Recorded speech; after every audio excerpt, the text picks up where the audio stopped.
But the truth is always surprising.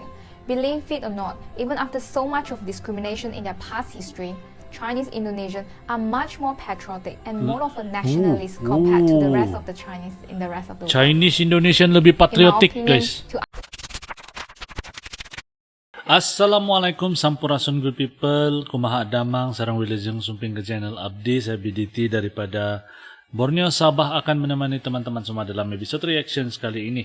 Nah guys, hari ini kita akan coba reactions video daripada channel Fearless Passport. Judul daripada video ini pula adalah Tionghoa Indonesian versus Chinese Malaysian, Overseas Chinese and Peranakan. Itu judul daripada video yang akan kita buat reactions hari ini, good people. Link asli dari video ini akan saya letak di description box di bawah. Nanti kalian bisa pertimbangkan untuk subscribe channel yang saya react ini. Ojo lali di subscribe channelku, good people. Dan tanpa buang-buang waktu, mari kita sama-sama nonton isi kandungan daripada video ini seperti apa. Let's go, 1, 2.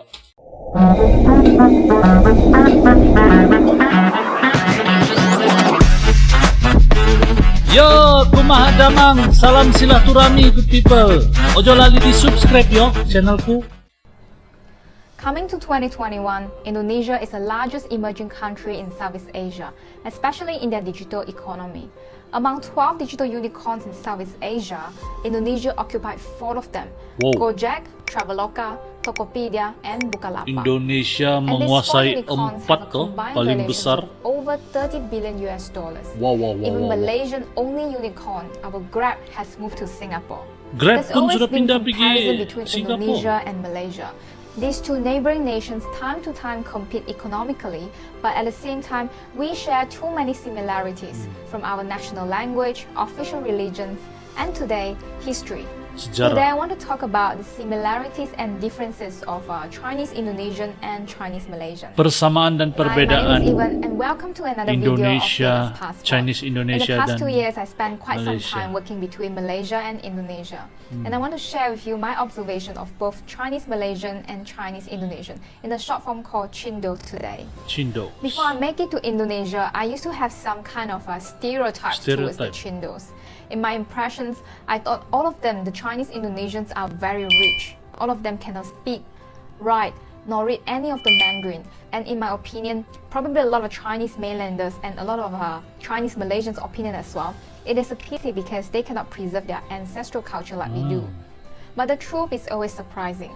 Believe it or not, even after so much of discrimination in their past history, Chinese Indonesians are much more patriotic and more of a nationalist compared to the rest of the Chinese in the rest of the world. Chinese Indonesian lebih patriotik, in my opinion, guys. To understand this, we have to look at their history. Chinese Indonesian history. Do you know Indonesia has the largest Chinese populations out of China, Populasi Taiwan, and terbesar. Hong Kong? Official figures state that there's only about Etnis 3 million Tionghoa. Chinese Indonesians, making about 1.2 of the total populations, but the actual figures could be up to 7.2 million. One reason of the discrepancy is that over the years there has been a lot of intermarrying between the Chinese and the local Indonesian groups, making it difficult to define what a Chinese really means. Another reason is some might find it very reluctant to identify their ethnic groups. Anti-Chinese violence. In Malaysia, although the Chinese Malaysian make up about 20% of the populations, but number-wise it is about 6.4 million people. Compared to Chinese Indonesian, we are about 1 million differences. Same like the Chinese Malaysian, the Chinese population in Indonesia started to expand especially between 1870 to 1930 under the ruling of Dutch colony known as Dutch East India Company, VOC. Back then, most of the Chinese took part in major economic roles such as traders, skilled laborers, and middlemen between the natives and colonizers. So here's the problem. Colonial. The Dutch split the Indonesian social hierarchy into 3 levels, with the Dutch on the top, Chinese in the middle, and native at the bottom. Over the years, the stereotypes that the Chinese controlling the Indonesian economy were imprinted way too long. The largest cultural assimilation were done during the 32 years long reign of Suharto, which is the second president of Indonesia. Sampai 1998. For the Chinese, the development of local Chinese society and culture is based on 3 pillars. First, the clan association, which is 客家会馆 or 潮州会馆、福州会馆, etc. Ethnic media, which is newspaper, and also the Chinese language school. During Suharto years, he placed rigid restrictions to wipe out Chinese identity on Chinese who chose to become Indonesian citizens. In 1967, presidential decree banned Chinese New Year celebrations and Chinese arts. New Order law closed about 629 Chinese schools. All Chinese cultural and religious expressions, including the display of Chinese characters, were prohibited from public space. Oh, ini kira macam Ethnic sejarah Chinese juga were lah. forced to abort their Chinese surname and take up Indonesian-sounding names. The term Cina is considered very discriminating. Oh, perkataan The Cina ruling of sangat Suharto was resis long. kalau di 32 years Indonesia. was long enough to dismantle the three important pillars of Chinese ethnics.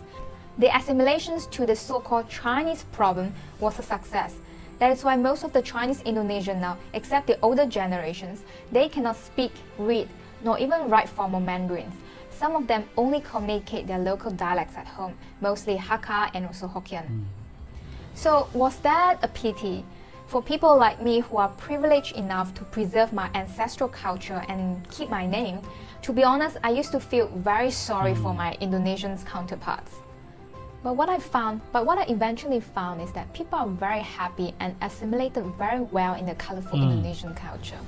People are very proud to be Indonesian.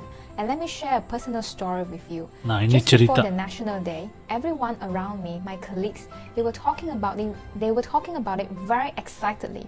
And on their National Day itself, on the 17th of August, everyone would wake up early, dress up formally, gather together and sing the national anthem. Wow. And that was what happening at the place that I work. I mean, everybody is very serious about their Independence Day. As Lebih opposed to patriotis, Malaysian, so? of course, we are very happy with our Hari Kemerdekaan.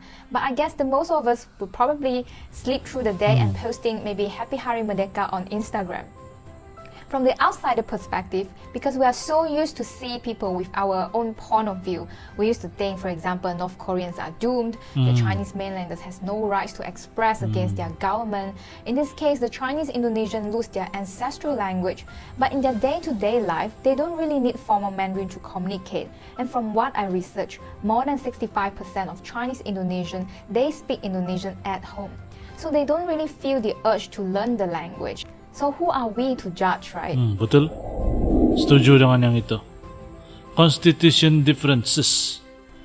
And after the fall of Suharto in 1998, Habibie. President Habibie removed the legislations President that required the Habibie. terms pribumi and non-pribumi, which is native and Indonesian non-native.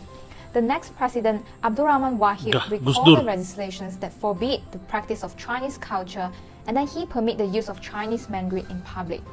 2 years later, Indonesian 5th President Megawati Soekarno Putri declared Chinese New Year a national holiday known as Imlek. Imlek. Today, Indonesian constitution does not differentiate between the native Indonesian citizens and citizens of foreign origins. In their Article 27 says that all citizens shall have equal status before the law. Bagus nih guys. Both native Indonesians and naturalized people like the Ini Chinese video yang bagus Indonesians lah. enjoy equal rights before the law. All of them considered as WNI, which is Warga Negara Indonesia. WNI. All WNI has equal rights to exercise businesses, equal education opportunity, no favors of any ethnics or special treatment. Now, let's take a look at Malaysia.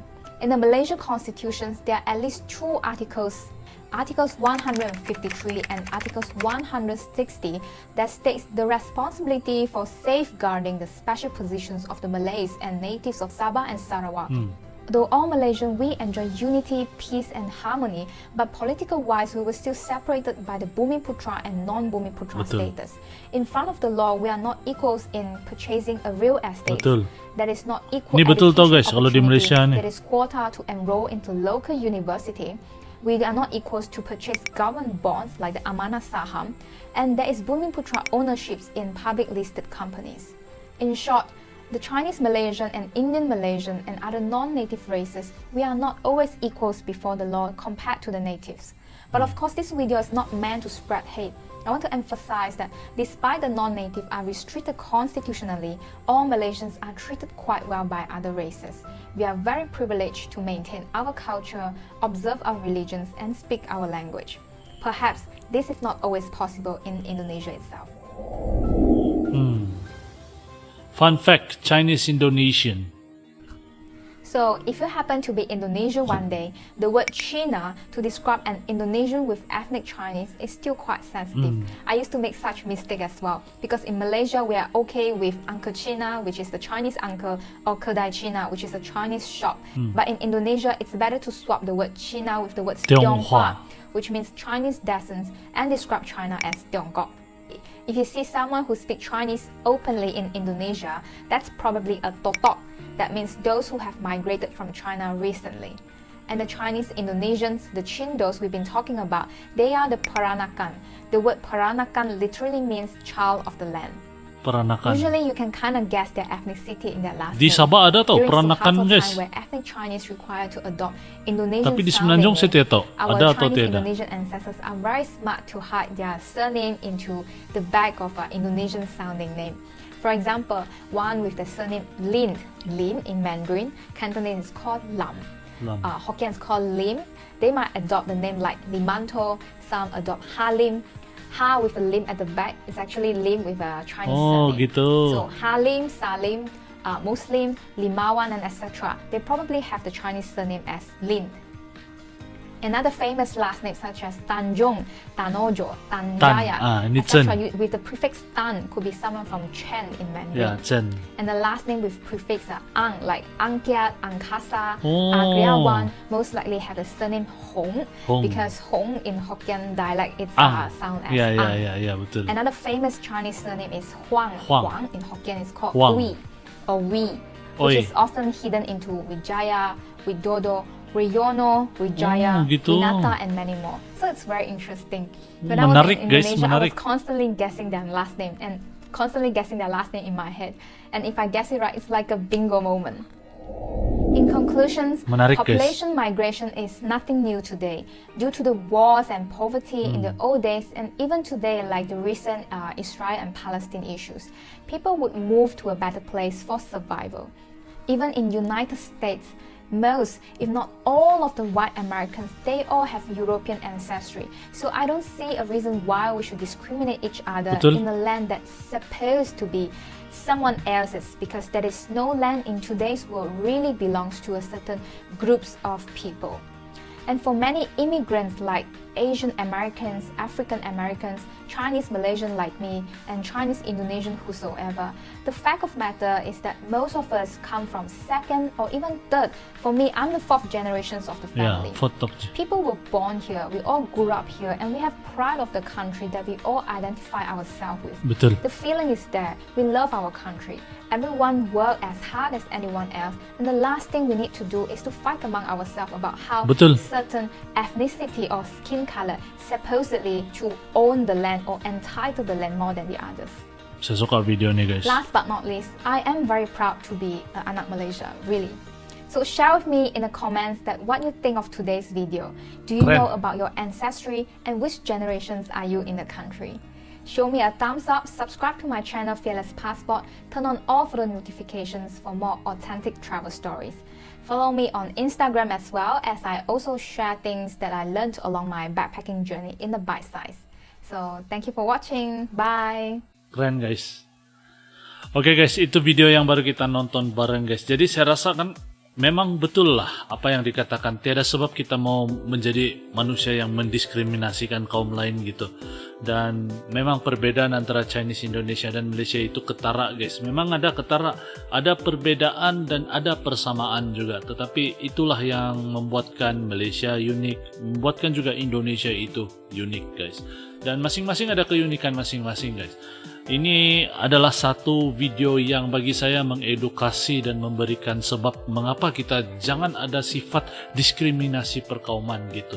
Dan semua orang itu berhak dilayan dengan baik dan diberikan peluang, guys. Itu kalau menurut pendapat pribadi saya lah. Kalau menurut teman-teman semua macam mana? Dan ada juga info yang saya sudah tahu dan baru saya tahu tentang Cindo di Indonesia, guys. Memang menariklah fakta-fakta ini. Dan kalau teman-teman semua setuju dengan video ini, silahkan komen di ruangan komen di bawah. Dan kalau kalian tidak setuju, komen di ruangan komen di bawah apa yang kalian tidak setuju, guys. Saya rasa sampai di sini saja video saya pada kali ini, dan kita akan jumpa lagi di video yang akan datang. Terima kasih kerana menonton, good people. Salam santun, damai, dan salam silaturahmi. Assalamualaikum, salam Nusantara, good people. Yo teman-teman, Ojo lali di subscribe yo channelku